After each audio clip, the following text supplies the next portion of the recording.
Good morning friends. मैं doctor Shivashish. आज मैं बात करने वाला हूँ डेंटिस्ट्री से रिलेटेड ना हो कि किसी और चीज़ पे।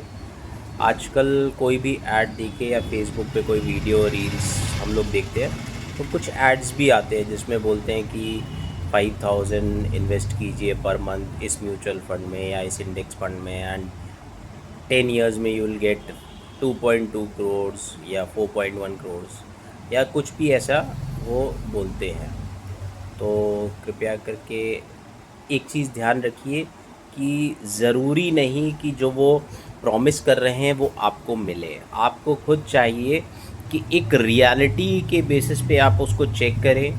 आपके पास फाइनेंशियल कैलकुलेटर फ़ोन में अवेलेबल है, वरना ऐप्स अवेलेबल हैं बहुत सारी जिस पे आप एसआईपी के बेसिस पे 5000 रुपीज़ मंथली एसआईपी और उस पे एक जो एक हम बात करें म्यूचुअल फंड्स में जो हमको मिलता है, म्यूचुअल फंड हुआ या कोई भी एसआईपी स्कीम में हम वो इन्वेस्ट करते हैं तो एक नॉर्मल जो हमको इंटरेस्ट रेट मिलता है वो that is near about 18, maximum 18 to 20%, 23% तक भी जा सकता है, बट मार्केट के ऊपर डिपेंड करता है ये सारी चीज़ें।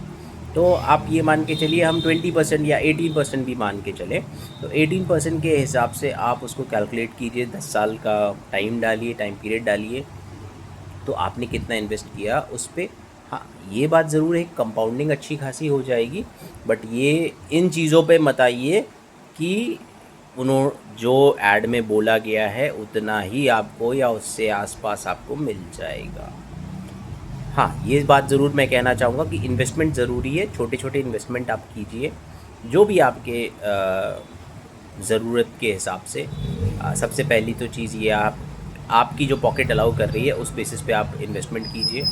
कई चीज़ों में इन्वेस्टमेंट कीजिए। सबसे पहले हेल्थ इंश्योरेंस है, वो आपके पास होना चाहिए। उसके अलावा आप अपने पोर्टफोलियो डाइवर्सिफाई कर सकते हैं इंडेक्स फंड्स में, म्यूचुअल फंड्स में, गोल्ड में, सिल्वर में। आजकल सिल्वर भी एक अच्छा ऑप्शन है और सिल्वर भी आप डेली बेसिस पे आप कर सकते हैं, वीकली कर सकते हैं, मंथली कर सकते हैं, जैसा भी आप इन्वेस्ट करना चाहें उसमें आप उस हिसाब से उसमें कर सकते हैं। ठीक है, 10 रुपये से भी आप इन्वेस्ट कर सकते हैं, 10 रुपये डेली से इन्वेस्ट कर सकते हैं।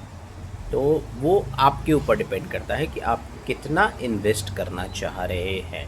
आप सिंपल सा आप पूरे महीने का एक प्लान बना लीजिए कि फॉर एग्ज़ाम्पल मैं एक नॉर्मल एक मिडिल क्लास व्यक्ति की बात कर रहा हूँ। अगर वो 50,000 या 20,000 भी कमा रहा है और 20,000 में से वो 2,000 रुपीज़ भी बचा रहा है किसी अलग अलग फॉर्म में, और उस पैसे को वो टच ना करे, सिर्फ इमरजेंसी फंड्स के रूप में रखे, तो भी एक अच्छा कॉर्पस आप बिल्ड कर लोगे 5-10 साल में। बस हाँ, ये इस चीज़ को ध्यान रखिए कि इन्वेस्ट करना ज़रूरी है। मैं ये नहीं कहूँगा कि आप बहुत बड़ा अमाउंट इन्वेस्ट कीजिए, अपनी ज़रूरत के हिसाब से इन्वेस्ट कीजिए।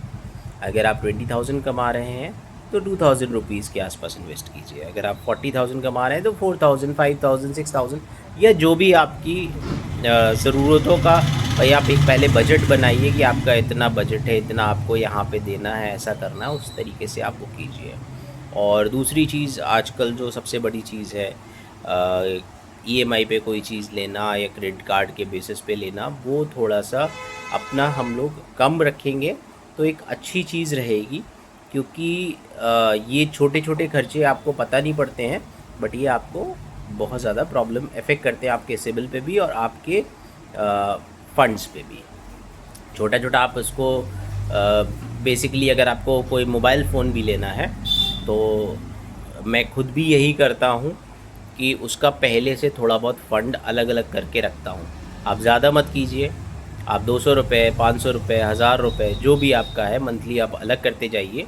और आपको मान लीजिए 25,000 का लेना है फ़ोन, आपने उसको किसी एक ऐसे फ़ंड में डाल दिया, 1000 रुपये महीने के फ़ंड में आपने डाल दिया, तो साल भर बाद आप देखेंगे आपके पास 12-15 हज़ार रुपये इकट्ठा हो चुके होंगे और उसके बेसिस पे आप अपना फ़ोन ले सकते हैं। तो आपकी जो फॉर एग्ज़ाम्पल आपको ईएमआई पे भी लेना है तो आपको ईएमआई बहुत कम देनी पड़ेगी, क्योंकि आपने एक बड़ा अमाउंट पे कर दिया। मान लीजिए 25,000 का फ़ोन है, आपने 15,000 रुपये पे कर दिए, 10,000 रुपये का आप 3 महीने की ईएमआई में आप उसको ले सकते हो। तो ये सब चीज़ें थोड़ा सा ध्यान रखिए, ये आपके लिए अच्छा रहेगा। Okay, thank you.